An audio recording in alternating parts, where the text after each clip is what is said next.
अस्सलाम वालेकुम, नमस्ते, सत श्री अकाल। कैसे हैं आप लोग? उम्मीद करती हूँ ठीक होंगे, खुश होंगे। मैं हूँ हज़ीका अली और आज आप लोग के लिए लाई हूँ एक बहुत ही लेटेस्ट सी अपडेट प्रोजेक्ट्स के हवाले से। सो स्टार्ट करते हैं अपनी वीडियो को without wasting any time. So let's start. Okay guys, so video का टाइटल है India's upcoming 27+ new planned smart cities replacing Delhi, Mumbai and Bangalore. So start करते हैं वीडियो।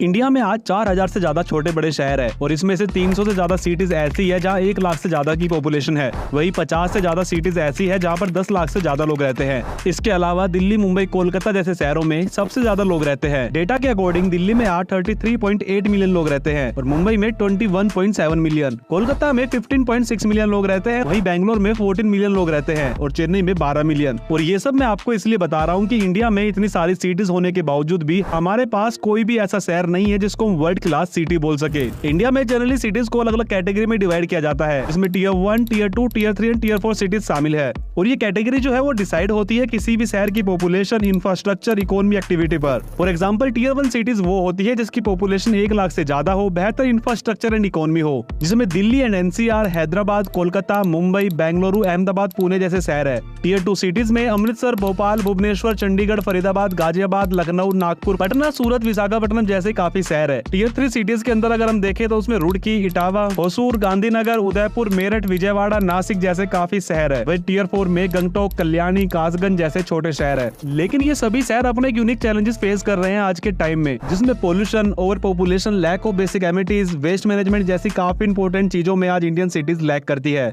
जिसके पीछे fail governance, corruption in municipalities, lack of civic sense जैसी काफी सारे reason है। जितने भी रीजन है उन सब में से सबसे जो मेन रीजन इस चीज का है वो है हमारे सिटीज का आउट ऑफ डेट हो जाना। दोस्तों, आज भारत में जितने भी बड़े शहर है वो आज के नहीं बल्कि सदियों पुराने शहर है। इसकी वजह से आज भी आपको दिल्ली, मुंबई, कोलकाता जैसे शहरों में तंग गलियां, लटकते हुए वायर, पुराने सीवरेज सिस्टम, पुरानी हवेलियां, पुराने रेलवे नेटवर्क देखने को मिल जाएंगे। जिस चीजों को समय के साथ अपडेट हो जाना चाहिए था वो आज भी हमारे पुराने शहर में जस के तस बने हुए हैं। Indian government smart cities mission के तहत इन शहरों को अपग्रेड करने का काम कर रही है, लेकिन मुझे पर्सनली नहीं लगता कि उनसे कोई ज्यादा फर्क पड़ेगा इन शहरों पर। इसलिए दोस्तों, भारत ने नए शहरों की जरूरतों को आजादी के समय पर ही भाप लिया था, जिसके चलते ही गांधीनगर, चंडीगढ़, नोएडा जैसे शहरों को बनाया गया और आज ये सिटीज भारत के काफी बड़े और फेमस शहरों से काफी मायनों में बेहतर है। गांधीनगर और चंडीगढ़ तो कैपिटल सिटी है अपने स्टेट्स की। दोस्तों, आज जहाँ दुनिया के बाकी शहरों के हम सैटेलाइट इमेजेस देखते हैं तो हमें इस तरह की इमेजेस दिखाई देती है, और जब भारत के महानगरों की सैटेलाइट इमेजेस को हम देखते हैं तो वो ज्यादातर हमें इस तरह की दिखाई देती है। और इससे ये साफ पता चलता है कि हमारे शहर कितने ज्यादा ओवर क्राउडेड हो चुके हैं। और इसी प्रॉब्लम को देखते हुए ब्रिटिश ने 12 दिसंबर 1911 में इंडिया की कैपिटल को कोलकाता से दिल्ली में शिफ्ट कर दिया था। और अब दिल्ली के बिगड़ते हालात के चलते कुछ एक्सपर्ट्स हमारी कैपिटल को दिल्ली से शिफ्ट करने की राय दे चुके हैं। लेकिन अभी भारत में कोई भी ऐसा शहर नहीं है जिसको हम कंप्लीटली वेल मैनेज सिटी बोल सके या जिसको हम अपनी कैपिटल सिटी बना सके।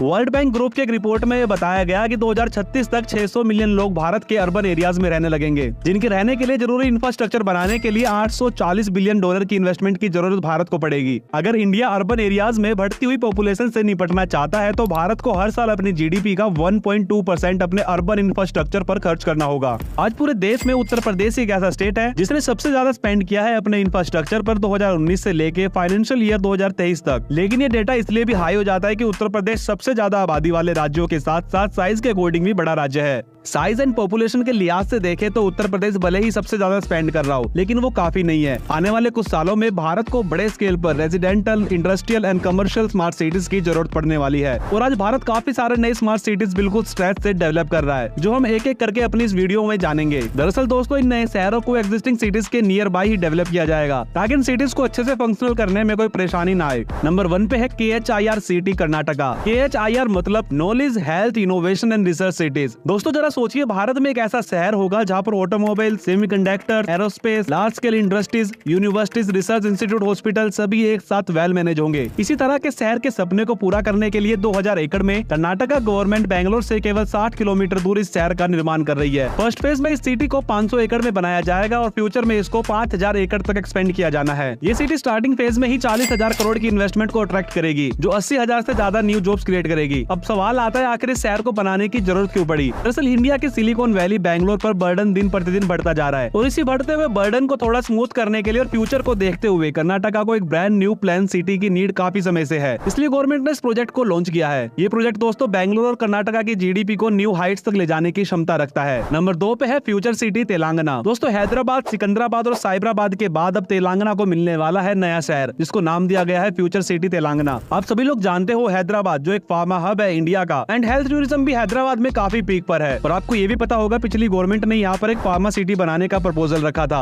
जो 19,000 एकड़ से ज्यादा में प्रपोज की गई थी और इसके लिए लैंड एक्विजिशन का काम भी कर लिया गया था। लेकिन गवर्नमेंट चेंज होने के बाद ये प्रोजेक्ट ठंडे बस्ते में चला गया और करंट गवर्नमेंट ने फार्मा सिटी न बनाकर फार्मा विलेज बनाने का अनाउंस किया। और इसके साथ ही अब यहाँ की सरकार हैदराबाद से 50 किलोमीटर दूर एक नई फ्यूचर सिटी बनाने वाली है। एक्चुअल में जो लैंड फार्मा सिटी के लिए अलॉट की गई थी उसी लैंड पर ये फ्यूचर सिटी को डेवलप किया जाएगा और इसी फ्यूचर सिटी के अंदर 7 प्रोजेक्ट का इंप्लीमेंट किया जाएगा। इसमें नंबर 1 पे है हेल्थ टूरिज्म हब, जिसको 1000 एकड़ में बनाया जाएगा। एज यू नो, मैंने पहले भी बताया कि हैदराबाद एक बड़ा मेडिकल टूरिज्म हब है। अब जिनको नहीं पता उनको बता दूं, हेल्थ टूरिज्म उसको कहते हैं जहाँ देश विदेश से लोग अपने ट्रीटमेंट के लिए आते हैं। जिस तरह से हैदराबाद में लोग बांग्लादेश, नेपाल, ईरान, अरब, मेनली गोल्फ कंट्रीज से काफी लोग हैदराबाद का रुख करते हैं अपने ट्रीटमेंट के लिए, इसलिए ही इस फ्यूचर सिटी में सबसे ज्यादा जो फोकस है वो हेल्थ पर ही रहने वाला है। सेकंड है आर्टिफिशियल इंटेलिजेंस हब, मतलब एआई हब। आप सभी लोग जानते हो एआई आज अपने कितने बड़े बूम पर है और इसी बूम के चलते हैदराबाद इंडिया में सबसे आगे चल रहा है अभी तक। इसीलिए हैदराबाद के पास बनने वाली इस फ्यूचर सिटी में भी 200 एकड़ में एक एआई हब को बनाया जाएगा। थर्ड है यंग इंडिया स्किल यूनिवर्सिटी, जहाँ पर मोस्टली इंडिया में रिसेंटली जो भी स्किल की नीड है उसकी स्टडी होगी। फोर्थ है sports university hub and fifth है क्रिकेट स्टेडियम एंड सिक्स्थ है मेट्रो कनेक्टिविटी, मतलब इस पूरे एरिया की डायरेक्ट कनेक्टिविटी हैदराबाद से करने की भी प्लानिंग है। सेवंथ है गोल्फ कोर्स। फ्रेंड्स आगे बढ़ते हैं और थर्ड नंबर पे है हमारी knowledge city Tamil Nadu. Tamil Nadu government का प्लान है कि वो 1703 एकड़ में नॉलेज सिटी स्टैब्लिश करे और ये पूरे देश में अब तक का largest and most expensive educational hub होगा,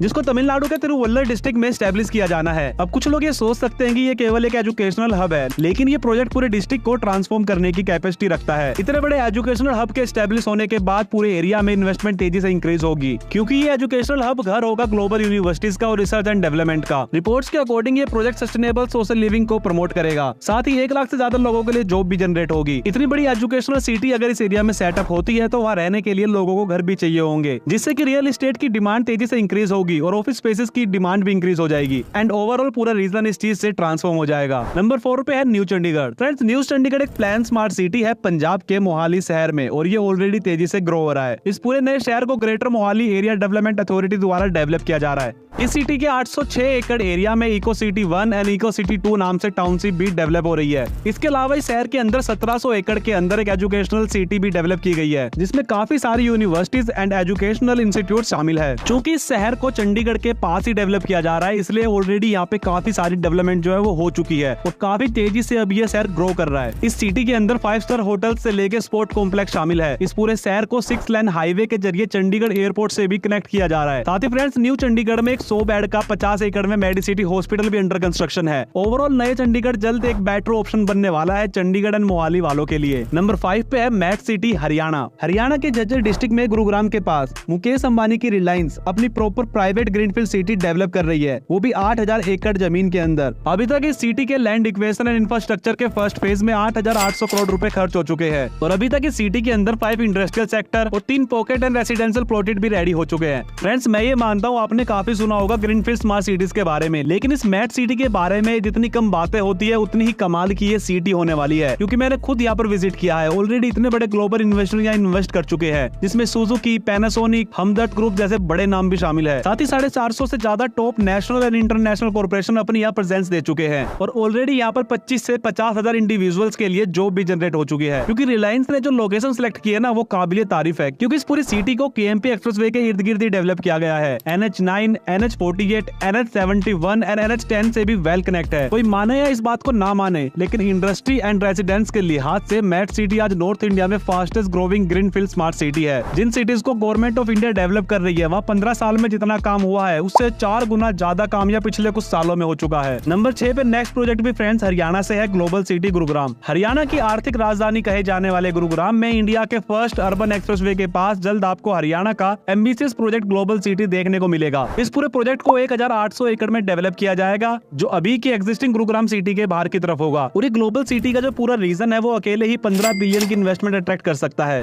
ये हरियाणा में दिल्ली मुंबई इंडस्ट्रियल कॉरिडोर का एक इंपॉर्टेंट हब बनने जा रहा है। अपकमिंग ग्लोबल सिटीज के ये plots, land land mix land use format में बेचे जाएंगे। 5, 20, 50 और 100 एकड़ तक के प्लॉट्स इंडस्ट्रीज को अलॉट किए जाएंगे। इस सिटी में HSIIDC मतलब Haryana state industrial infrastructure development corporation रास्ते और दूसरी जरूरी इंफ्रास्ट्रक्चर क्रिएट करेंगे। ये एक मिक्स यूज स्पेस होगा जिसको रेसिडेंशियल एंड कमर्शियल दोनों ग्रोथ के लिए यूज किया जाएगा। इस शहर के अंदर luxury residence, special economy zones, hi-tech industry spaces और पूरी तरह से डेवलप रिटेल मार्केट को डेवलप किया जाएगा। कई बड़े डेवलपर अपनी डेवलपमेंट यहाँ पर प्लान कर रहे हैं, जिसके अंदर Signature Global, DLF properties, Godrej properties, Sobha limited, Raheja developers, M3M India, MR smart world, white land properties और भी काफी बड़े नाम इसके अंदर शामिल है। इस शहर के अंदर ही दोस्तों आपको सभी तरह की सुविधा मिल जाएंगी, जिसके अंदर long jogging park, massive open spaces, hospital, school and swimming pool है। इस सिटी के अंदर एक मल्टीपर्पज हॉल की भी सुविधा दी जाएगी। नंबर 7 पे है Amravati smart city Andhra Pradesh. Amravati India की one of the largest smart city project है। दरअसल 2014 में आंध्र प्रदेश के विभाजन के बाद जो यहाँ की सबसे मेजर सिटी थी हैदराबाद, वो चली गई थी तेलंगाना के पास। उसके बाद आंध्र प्रदेश के चीफ मिनिस्टर चंद्रबाबू नायडू ने अपने स्टेट के लिए एक ब्रांड न्यू कैपिटल सिटी बनाने का ऐलान किया, जिसको नाम दिया गया अमरावती स्मार्ट सिटी। किसानों से 33,733 एकड़ लैंड को एक्वायर किया जा चुका है। केवल इस सिटी को डेवलप करने के लिए इतनी बड़ी लैंड को एक्वायर किया गया है और गवर्नमेंट का एम तो एटलीस्ट 53,748 एकड़ लैंड को 27 विलेज से एक्वायर किए जाने का है। अभी अमरावती सिटी के आसपास जो गाँव है उनमें 27,000 से ज्यादा घर है, जिसके अंदर 1 लाख से ज्यादा लोग रहते हैं। इस सिटी की बेसिक डेवलपमेंट में ही लगभग 2 से 4 बिलियन $US का खर्च आएगा। अभी रिसेंटली सेंट्रल गवर्नमेंट ने 1016 करोड़ अमरावती सिटी के डेवलपमेंट के लिए दिए हैं। इस शहर में 51 ग्रीन स्पेस होंगे और 10% वाटर बॉडीज होगी। इस शहर को सिंगापुर की तर्ज पे बनाया जाएगा, जिसके चलते इसकी प्लानिंग के लिए तो सिंगापुर गवर्नमेंट अपॉइंटेड कंसल्टेंट को बुलाया गया था। ट्रांसपोर्टेशन की बात करें तो इस शहर के अंदर मोनोरेल, बस, रेलवे ट्रांजिट सिस्टम जैसे ट्रांसपोर्टेशन देखने को मिल सकते हैं। साथ ही एक high speed circular railway line को भी यहाँ प्रपोज किया गया है, जो कैपिटल सिटी को विजयवाड़ा, गुंटूर और तेनाली जैसे मुख्य शहरों से जोड़ती है। इस रेलवे लाइन की जो टोटल लेंथ है वो 105 किलोमीटर होगी और टोटल कॉस्ट की बात करें तो वो अभी के हिसाब से 10,000 करोड़ रुपए आएगी। साथ ही विजयवाड़ा और अमरावती के बीच में एक मेट्रो लाइन को डेवलप किए जाने का प्लान भी यहाँ पर है। इस सिटी के अंदर इंफ्रास्ट्रक्चर डेवलपमेंट के ऊपर ही 33,000 करोड़ की लागत आएगी, जिसमें से 7,500 करोड़ रुपए housing and urban development corporation द्वारा दिए जाएंगे। 500 मिलियन वर्ल्ड बैंक देगा, साथ ही 2,500 करोड़ इंडियन गवर्नमेंट द्वारा खर्च किया जाएगा। लेकिन फ्रेंड्स अभी पिछले कुछ सालों में सिटी की डेवलपमेंट काफी स्लो हो गई थी। हाल में इंडियन गवर्नमेंट ने जो इस सिटी के लिए 1,000 करोड़ रुपए की ग्रांट दी है, उसके बाद हमें कुछ पॉजिटिव ग्रोथ यहाँ देखने की उम्मीद है। नंबर 8 पे नेक्स्ट सिटी है दोस्तों नैना स्मार्ट सिटी। इस सिटी को महाराष्ट्र के अंदर डेवलप किया जा रहा है, जिसको हम थर्ड मुंबई के नाम से भी जानते हैं। आप सभी लोग जानते हो मुंबई कितना बड़ा कमर्शियल एंड इकोनॉमी हब है इंडिया का, जहाँ पूरे देश से लोग अलग अलग काम के लिए आते रहते हैं।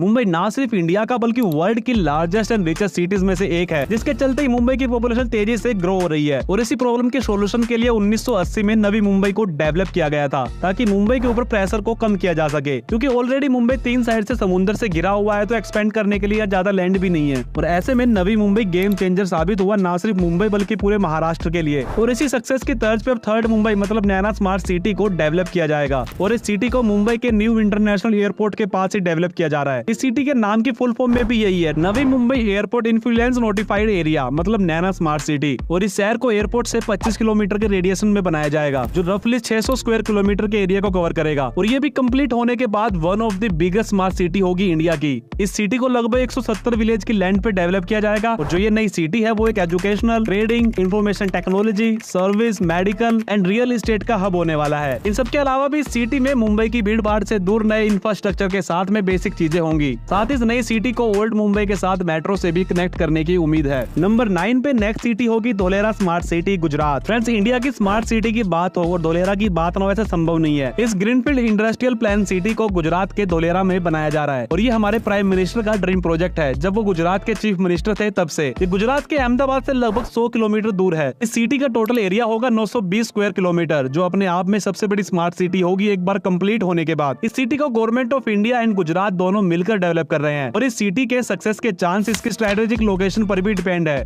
क्योंकि ये सिटी जो है वो Delhi Mumbai industrial corridor project से कनेक्ट है। ये सिर्फ एक इंडियन स्मार्ट सिटी नहीं बल्कि ये हब है ग्लोबल मैन्युफैक्चरिंग एंड ट्रेडिंग का, क्योंकि ऑलरेडी काफी बड़ी कंपनीज यहाँ पर अपनी यूनिट सेटअप कर रही है, जिसमें Tata electronics and Tokyo electron या सेमीकंडक्टर यूनिट सेटअप करने के लिए एग्री हो गए हैं। 91,000 करोड़ की ये मिलकर यहाँ इन्वेस्टमेंट करने वाले हैं। इसके अलावा इंटेल ने भी बड़ी इन्वेस्टमेंट धोलेरा में की है। साथ ही हिंदुस्तान कंस्ट्रक्शन कंपनी ने भी यहाँ पे इन्वेस्ट किया है, जिसकी टोटल इन्वेस्टमेंट लगभग 30,000 करोड़ रुपए की है। और भी काफी बड़ी इन्वेस्टमेंट धोलेरा को ऑलरेडी मिल चुकी है। बाकी सिटी की इंफ्रास्ट्रक्चर की बात करें तो यहाँ पे इंटरनेशनल एयरपोर्ट, मेट्रो से लेकर एक्सप्रेसवे सब चीजों को डेवलप किया जाएगा। इसके अलावा यहाँ पे smart sewerage, smart water connectivity दी जाएगी। धोलेरा स्मार्ट सिटी को AI CCTV कैमरा से लैस किया जाएगा, जो शहर में होने वाले किसी भी एक्सीडेंट इंसिडेंट या मिस हैपनिंग को डिटेक्ट करके तुरंत कंट्रोल रूम तक सूचना देगी। ये शहर फ्यूचर में 20 लाख से ज्यादा लोगों का घर होगा। धुलेरा स्मार्ट सिटी के अंदर सोलर पावर के अंदर गवर्नमेंट इन्वेस्ट कर रही है ताकि शहर में 24 घंटे बिजली दी जा सके। नंबर 10 पे है येड़ा सिटी उत्तर प्रदेश। इस सिटी को 25,000 हेक्टेयर पर उत्तर प्रदेश की यमुना एक्सप्रेसवे के आसपास एक्सपेंड किया जा रहा है। येड़ा का मतलब Yamuna expressway industrial development authority से है। काफी तेजी से हमें यहाँ पर रियल एस्टेट और बाकी चीजों में ग्रोथ देखने को मिली है। लेकिन आप ये भी अच्छे से जानते हो कि अभी इस रीजन के अंदर जेवर इंटरनेशनल एयरपोर्ट का आना बाकी है। जैसे ही जेवर एयरपोर्ट इस रीजन में ऑपरेशनल हो जाएगा, इस पूरे रीजन में काफी तेजी से ग्रोथ होने की उम्मीद है। और जब आप यमुना एक्सप्रेसवे से गुजरते हो तो आपको दोनों तरफ इस सिटी की डेवलपमेंट देखने को मिल जाएगी।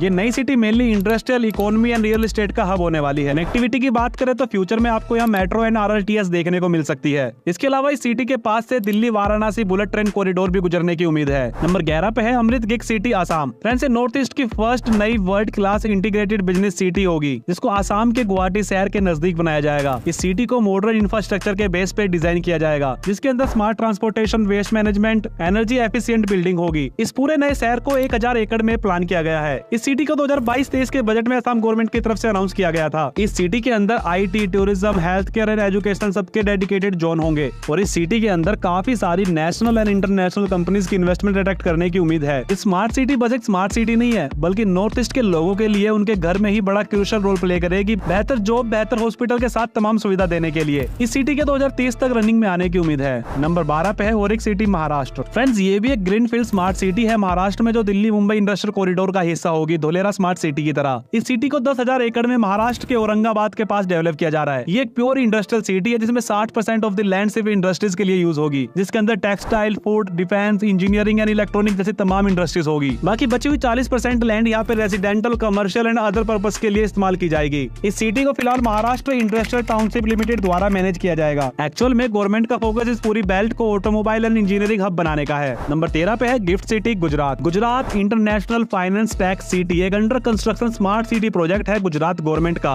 जिसको गांधीनगर के पास डेवलप किया जा रहा है। ये इंडिया की first operational greenfield smart city है, जहाँ पे कंपनीज के जो ऑफिस है वो ऑलरेडी स्टैब्लिश होकर वर्किंग हो चुके हैं। इस सिटी को स्ट्रेच से पूरी तरह स्मार्ट इंफ्रास्ट्रक्चर के साथ ही डेवलप किया जा रहा है। गिफ्ट सिटी में अभी already 23 multinational banks including HSBC, JP Morgan जैसे बड़े नाम शामिल है। बैंक्स के अलावा यहाँ पे स्टॉक एक्सचेंज भी काफी डेवलप किए गए हैं, जिसकी डेली की ट्रेडिंग वॉल्यूम $30 बिलियन है। अब इस चीज से आप इस सिटी की ग्रोथ का अंदाजा लगा सकते हैं। इस सिटी को इस तरह से डेवलप किया जा रहा है कि यहाँ पे लोग काम करने के लिए वॉक करके जा सके। रेसिडेंशियल एंड कमर्शियल स्पेसेस को फ्यूचर की प्रॉब्लम को देखते हुए डिजाइन किया गया है। ये पूरा शहर 4 से 6 लेन स्टेट एंड नेशनल हाईवे से कनेक्ट होगा और मेट्रो की कनेक्टिविटी भी यहाँ पर आपको देखने को मिल सकती है। इस पूरे ग्रीनफील्ड सिटी को 886 एकड़ में डेवलप किया जाएगा, जिसमें 261 एकड़ पर केवल स्पेशल इकोनॉमी जोन को डेवलप किया जाएगा। न सिर्फ इंडस्ट्री बल्कि यहाँ पे 2 ऑस्ट्रेलियन यूनिवर्सिटीज के कैंपस भी ओपन हुए हैं। इस पूरे शहर को आजकल की स्मार्ट सिटी के बेस पर बनाया जाएगा और काफी बिल्डिंग्स यहाँ पर बनके ऑपरेशनल हो चुकी है और यहाँ सभी पाइप्स एंड वायर को एक टनल के थ्रू अंडरग्राउंड बनाया जा रहा है। यहाँ पर काफी टैक्स बेनिफिट कंपनी को दिए जा रहे हैं ताकि मल्टीनेशनल कंपनीज के ऑफिस यहाँ पे सेटअप हो सके। नंबर 14 पे है खेड़ सिटी। खेड़ सिटी दोस्तों इंडस्ट्रियल सिटीज है जो कि महाराष्ट्र के पुणे के पास 4200 एकड़ लैंड पर प्रपोज किया गया है। आज खेड़ सिटी में 50 से ज्यादा डोमेस्टिक एंड मल्टीनेशनल कंपनीज है। दरअसल ये सिटी एक जॉइंट वेंचर है कल्याणी ग्रुप एंड MIDC का। MIDC मतलब महाराष्ट्र इंडस्ट्रियल डेवलपमेंट कॉर्पोरेशन से है। ये सिटी जो है वो ऑलरेडी ऑपरेशनल तो है, लेकिन अभी काफी बड़े रेसिडेंटल एंड इंडस्ट्रीज हमें यहाँ आने वाले समय में देखने को मिलेगी। यहाँ रहने वाले लोगों के लिए academic, social entertainment, health care and other facilities develop की जा रही है। नंबर 15 पे है अटल नगर नया रायपुर। अटल नगर भी छत्तीसगढ़ में एक पूरी तरह से प्लान स्मार्ट सिटी है और इसको छत्तीसगढ़ की अभी की कैपिटल सिटी रायपुर को रिप्लेस करने के लिए डेवलप किया जा रहा है। इस सिटी को डेवलप करने वाली जो अथॉरिटी है उसका नाम होगा कैपिटल एरिया डेवलपमेंट अथॉरिटी। यहाँ पर वेल प्लान सड़कों का निर्माण किया जाएगा जो रायपुर और बाकी स्टेट को अच्छे से इस शहर से कनेक्ट करेगी। इस सिटी के लिए एक लाइट मेट्रो भी छत्तीसगढ़ सरकार की तरफ से प्रपोज किया गया है। इसके अलावा भी रिसेंटली BRT सिस्टम भी रायपुर और नए रायपुर के बीच में ऑपरेशनल है। इस सिटी में सभी तरह के सोशल इंफ्रास्ट्रक्चर ऑलमोस्ट कंप्लीट हो चुके हैं और शहर धीरे धीरे ग्रो भी कर रहा है। नंबर 16 पे है dream city Gujarat. Friend, dream city एक अपकमिंग बिजनेस डिस्ट्रिक्ट है गुजरात के सूरत के पास, जिसको 2000 एकड़ लैंड में डेवलप किया जा रहा है। इस सिटी को ऑफिस स्पेसेस, रेसिडेंशियल एरिया दोनों के लिए ही डेवलप किया जा रहा है। इनफैक्ट दुनिया की सबसे बड़ी office building Gujarat diamond bourse भी इसी ड्रीम सिटी के अंदर है, जिसका उद्घाटन भी हो चुका है। काफी बड़े डायमंड ट्रेडर्स यहाँ पे ट्रेड भी कर रहे हैं। हालांकि बिल्डिंग का एक बड़ा स्पेस अभी काफी खाली है, लेकिन जैसे जैसे ड्रीम सिटी डेवलप होगी वैसे वैसे आपको यहाँ पे क्राउड देखने को मिल सकता है। साथ ही गुजरात जो है वो आप जानते हो डायमंड ट्रेडिंग के साथ साथ टेक्सटाइल का भी बड़ा प्रोडक्शन यहाँ से होता है। इसीलिए ड्रीम सिटी के अंदर टेक्सटाइल यूनिवर्सिटीज को भी सेटअप किया जाना है और 2030 तक मल्टीपल फेज में इस सिटी को कंप्लीट करने की डेडलाइन गवर्नमेंट की तरफ से दी गई है। एंड आपको बता दूं इसको गुजरात गवर्नमेंट द्वारा ही डेवलप किया जा रहा है, ना कि इंडियन गवर्नमेंट द्वारा। इस सिटी को स्मार्ट सिटी की तरह डेवलप किया जा रहा है, जहाँ पे मॉडर्न इंफ्रास्ट्रक्चर होगा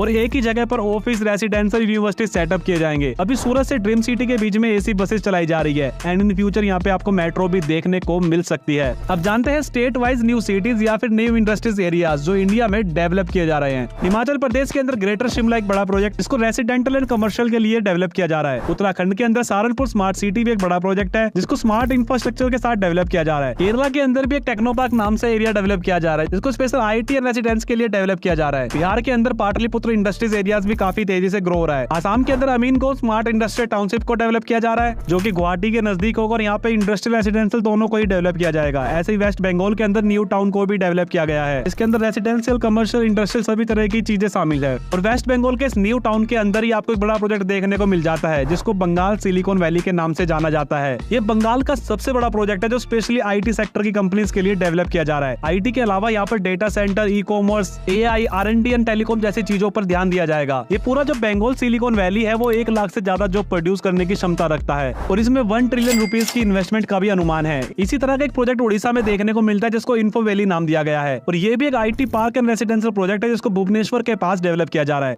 साथ ही दोस्तों मध्य प्रदेश के अंदर भी इंदौर सुपर कॉरिडोर को डेवलप किया जा रहा है जिसके अंदर IT एंड कमर्शियल हब होगा, रेसिडेंशियल हब भी यहाँ पे स्टैब्लिश किया जाएगा। लोकेशन इसकी इंदौर के पास होगी। एंड राजस्थान के अंदर महिंद्रा वर्ल्ड सिटी जयपुर के पास में डेवलप की जा रही है जो अगेन एक इंडस्ट्रियल एंड रेसिडेंशियल एरिया है। इसको वर्ल्ड क्लास इंफ्रास्ट्रक्चर के साथ ही डेवलप किया जा रहा है और यहाँ पे काफी बड़ी इंडस्ट्रीज एंड रेसिडेंशियल कॉम्प्लेक्स को डेवलप किया जाएगा। तमिलनाडु के अंदर श्री सिटी भी इसी तरह का एक बड़ा प्रोजेक्ट है जिसको चेन्नई के पास में डेवलप किया जा रहा है और ये भी एक इंडस्ट्रियल एंड कमर्शियल हब होगा जहाँ पे मेनली मैन्युफैक्चरिंग पर ध्यान दिया जाएगा और इस पूरे एरिया के अंदर वेल डेवलप इंफ्रास्ट्रक्चर भी डेवलप गवर्नमेंट की तरफ से किया जा रहा है। इसके अलावा उत्तर प्रदेश के अंदर भी जयपुर स्पोर्ट सिटी एक बड़ा प्रोजेक्ट है जिसको रेसिडेंशियल एंड स्पोर्ट हब के तौर पे ग्रेटर नोएडा के पास में डेवलप किया जा रहा है जिसके अंदर formula 1 racing track, residential complex and commercial spa वगैरह सब शामिल है। और भी काफी सारे प्रोजेक्ट्स एंड सिटीज इंडिया के अंदर अंडर कंस्ट्रक्शन है जिन सबको एक वीडियो में कवर कर पाना मेरे लिए थोड़ा मुश्किल है। अभी काफी लोग ये कमेंट करेंगे कि ये सब फेल्ड प्रोजेक्ट है तो उनके लिए मैं बस इतना ही कहूंगा कि शहर बसाना कोई आसान काम नहीं होता। ग्रीनफील्ड स्मार्ट सिटीज को डेवलप करना और वहाँ पर लोगों को बसाना अपने आप में एक बहुत बड़ा प्रोसेस है। आप या हम भी रातों रात अपना घर छोड़कर किसी नए शहर में शिफ्ट नहीं हो जाएंगे। इसलिए जितने भी ग्रीनफील्ड सिटीज को हमने आज अपनी वीडियो में डेवलप किया है वो स्लो जरूर है बट वो प्रोजेक्ट फेल नहीं है। और आने वाले टाइम में आपको इसका जवाब भी अच्छे से मिल जाएगा। खैर वीडियो पसंद आई हो तो वीडियो को लाइक करना, चैनल को सब्सक्राइब करना और मेरे को कमेंट करके बताना कि आपको कौन सी सिटी का सबसे ज्यादा वेट है।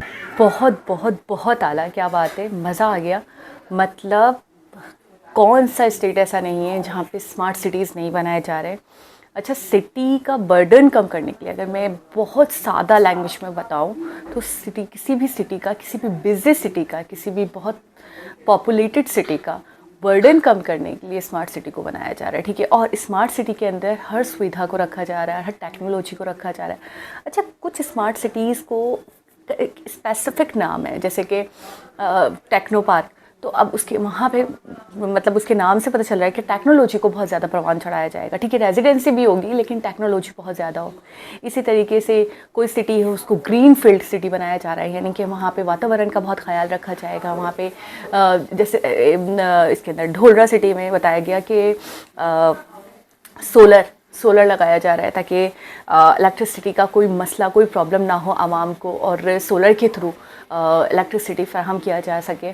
तो इसके ऊपर काफ़ी पैसे खर्च किए जा रहे हैं। गिफ्ट सिटी के अंदर ग्रीन फील्ड सिटी है, वो तो हमें पता है। गिफ्ट सिटी के हवाले से मैंने पिछली वीडियो में पूछा भी था आप लोगों से क्या अपडेट है, तो वो देखें, बस कबूल होनी थी मेरी बात, मैंने पूछा और नेक्स्ट वीडियो वही निकली। अच्छा, गिफ्ट सिटी के हवाले से भी अपडेट मिल गई, ढोलरा के हवाले से भी मिल गई, ड्रीम सिटी के हवाले से भी मिल गई। एक चीज़ जो मैंने नोट करी है वो ये कि मैं देख रही हूँ महाराष्ट्र और गुजरात, इन दोनों में बहुत तेज़ी से काम हो रहा है। इन दोनों स्टेट्स में बहुत सारे गिफ्ट सिटी बोल रही हूँ, बहुत सारे स्मार्ट सिटीज़ देखने को मिल रही है। यानी कि गुजरात में आप देखें तो ड्रीम सिटी हो गया, ढोलरा सिटी हो गया, गिफ्ट सिटी हो गया। इसमें महाराष्ट्र में आप देखें तो नैना सिटी हो गया, पलावा सिटी हो गया और एक और सिटी का जिक्र किया गया वो भी हो गया। इन 3-4 सिटीज़ इसमें महाराष्ट्र में बनाए जा रहे हैं स्मार्ट सिटीज़ और 3 से 4 सिटीज़ पर काम चल रहा है गुजरात में। ठीक है, तो ये 2 स्टेट्स में देख रही हूँ जो भरपूर तरीके से, बड़ी तेज़ी के साथ कोई कंपटीशन दिख रहा है मुझे इन दोनों के बीच में कि तेज़ी से काम हो रहा है। दोनों की जाहिर सी बात है, मतलब जो गवर्नमेंट है, जो प्राइम मिनिस्टर्स हैं, उन्हीं की जाहिर सी बात है कि उनके साथ ही प्रोजेक्ट होते हैं, उनकी ही मतलब परमिशन के बाद ही होते हैं, वही अलाउ करते हैं, वही सोचते हैं, उनको ही सारे प्रोजेक्ट के बारे में दिखाया जाता है। अगर स्टेट गवर्नमेंट भी कुछ करना चाहे तो जाहिर सी बात है उनकी परमिशन के बगैर, उनकी आपत्ति के बगैर तो हो नहीं सकता कुछ भी। तो मैं ये कहूँगी कि क्रेडिट जाता है सबसे पहले मोदी जी को, ठीक है, क्योंकि इंफ्रास्ट्रक्चर के हवाले से अगर मैं बात करूँ, स्मार्ट सिटीज़ के हवाले से अगर मैं बात करूँ, मेक इन इंडिया के हवाले से अगर मैं बात करूँ, और अभी हमने देखा कि पता नहीं कितने काफ़ी सारे सिटीज़ हैं जिनको ट्रांसफॉर्म किया जाएगा स्मार्ट सिटीज़ में। ये एक प्रोजेक्ट है जो नया मेरी आंखों के सामने आया है, पहले मुझे नॉलेज नहीं थी इस प्रोजेक्ट के बारे में, तो ये भी उनके ही कार्यकाल में हुआ है, ठीक है, स्टार्ट हुआ है। तो मैं ये देखती हूँ कि ज़्यादातर श्रेय जो जाता है वो जाता है मोदी जी को। उसके बाद स्टेट गवर्नमेंट को भी हम नेगलेक्ट नहीं कर सकते, उनका भी बहुत बड़ा हाथ होता है, वो भी बहुत ज़्यादा कोशिश होते हैं, मेहनत करते हैं, सोचते हैं। जैसे कि यूपी गवर्नमेंट के हवाले से बात की गई तो उनको बताया गया कि वो बहुत पैसे खर्च करते हैं इंफ्रास्ट्रक्चर पे, ठीक है। तो यूपी में आपको सबसे ज़्यादा अच्छा इंफ्रास्ट्रक्चर देखने को मिलता है, वहाँ पे इतना ज़्यादा बर्डन नहीं है, क्योंकि यूपी वैसे रकबे के हिसाब से भी बहुत बड़ा है। अगर पॉपुलेटेड है तो रकबा भी बहुत बड़ा है, तो हम उसको अच्छे से मैनेज कर दिया गया है। लेकिन अगर आप महाराष्ट्र को देखें, गुजरात को देखें, तो महाराष्ट्र में स्पेशली मुंबई को हर कोई कहता है बहुत ओवर पॉपुलेटेड हो चुका है, वहाँ पे लोग बहुत ज़्यादा हैं, जगह इतनी है नहीं, तंग है, क्योंकि जाहिर सी बात है इसी साइड भी है, तो वो ज़्यादा एक्सपेंड कर नहीं सकते, ज़्यादा मज़ीद आगे बढ़ा नहीं सकते लैंड को। तो जाहिर सी बात है कि उसकी वजह से भी बहुत मसले मसाइल होते हैं। फिर नवी मुंबई बताया गया, तो उसके बाद काफ़ी यानी गेम चेंजर साबित हुआ ये, काफ़ी फ़ायदा भी हुआ, काफ़ी ग्रोथ भी हुई, और जो बर्डन था मुंबई का वो नवी मुंबई पर थोड़ा सा ट्रांसफ़र कर दिया गया, शिफ्ट कर दिया गया। अब ये जो मज़ीद 3 सिटीज़ और बन रहे हैं महाराष्ट्र में, तो मुझे लगता है मुंबई का जो बर्डन है उसको कम करने में बहुत बहुत बड़ा किरदार निभाएंगे। और गुजरात में भी हमने देखा बहुत सारे सिटीज़ जो बन रहे हैं, तीन सिटीज़ देखे मैंने, मेरे नज़रों से अभी 3 ही सिटीज़ दूसरे हैं, और भी होंगे मे बी।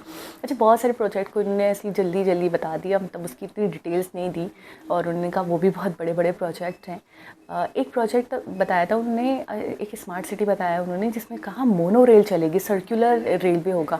ये वाली वीडियो मैंने पहले भी देखी थी, और इस हवाले से मुझे ज़्यादा अपडेट नहीं थी, लेकिन इस वीडियो में बताया गया कि इस हवाले से काम हो रहा है, और यहाँ पे चांसेस है कि मोनो रेल चलेगी।